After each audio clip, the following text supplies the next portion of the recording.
Noong mga araw nga na to, ang alam ko lang is pipicturean niya ako for my birthday. Aba, nung pagbukas ko nga ng pinto, ay may pa-surprise ang lola mo. Gulat na gulat nga ako dito dahil napaka-effort nga nitong partner ko. Kaya nga napakisa ko agad sa kanya. Manghang-manghang nga ako dahil napakaganda ng decorate niya dito sa kwarto namin.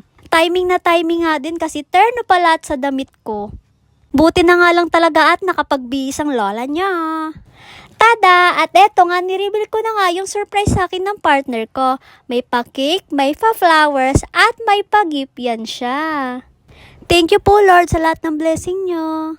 Ang wish ko lang ngayong birthday ko is good health para sa aming lahat at more sales sa shop namin.